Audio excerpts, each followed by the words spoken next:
is a very specific sound a suitcase makes when it hits wet asphalt after being thrown from a second-story window. It's a dull, heavy thump.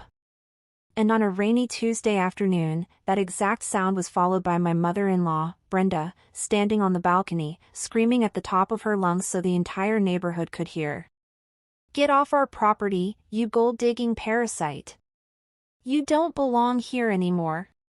My clothes were scattered across the lawn. My shoes were floating in mud puddles. My sister-in-law, Chloe, was standing right beside Brenda, holding her phone up, video recording me, snickering as my personal items rained down onto the street. My husband of 3 years, Mark? He was standing right on the front porch with his arms crossed, refusing to look me in the eye. They thought this was the end of my story. They thought they had humiliated me, stripped me of my dignity, and tossed me out like garbage. What Brenda, Chloe, and Mark didn't realize was that I wasn't crying because my feelings were hurt.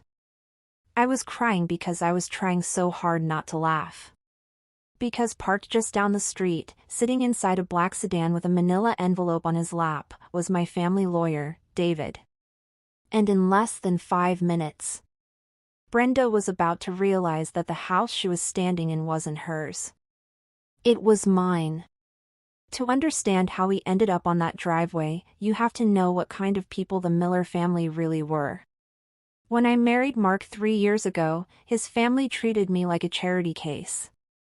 Brenda constantly dropped passive-aggressive hints about my modest background, and Chloe loved to point out that Mark was a high-earning corporate manager while I was just a freelance designer working from home. What they didn't know was that my freelance work was actually a multi-million-dollar brand identity agency I founded silently 5 years prior under an LLC. I kept my finances private because I wanted Mark to love me for who I was, not what was in my bank account.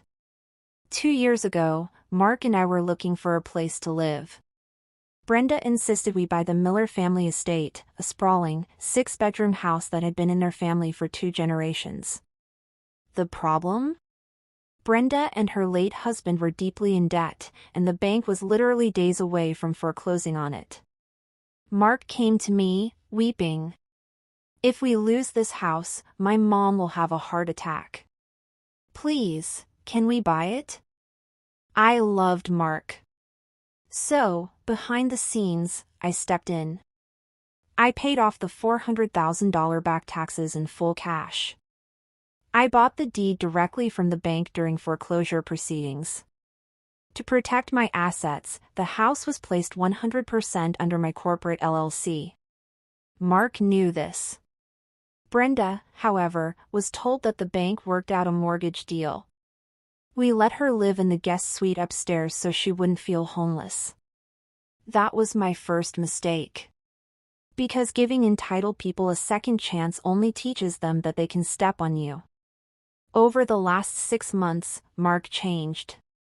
He started coming home late, smelling like expensive perfume that wasn't mine. He started asking me to put his name on my business accounts, claiming it was for tax purposes. When I refused, the dynamic in the house shifted from cold to toxic. Last month, I found an email draft open on Mark's laptop. It was a message to a divorce lawyer. Mark, Brenda, and Chloe had been planning this for over a year. They believed that because we were married, Mark was automatically entitled to 50% of the house. Their plan was simple: force me out, lock the doors, file a restraining order claiming I was abusive, and force a quick divorce settlement where Mark got the house for his mother. They had no idea I had been reading every single text message between them for 3 weeks. I watched them order locksmiths. I watched Chloe plan her social media livestream to humiliate me. I let them play their game. I didn't say a word. Until today. When I came home from grocery shopping, the locks had been changed. Brenda opened the upstairs window and threw my first suitcase out onto the lawn. Brenda was still yelling from the window.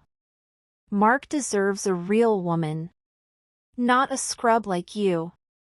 Get off our land before I call the police. Chloe was still recording on her phone. Look at her, guys. She has nothing left. Bye-bye, parasite. I calmly pulled my phone from my pocket and typed 3 words to David. It's time. Come.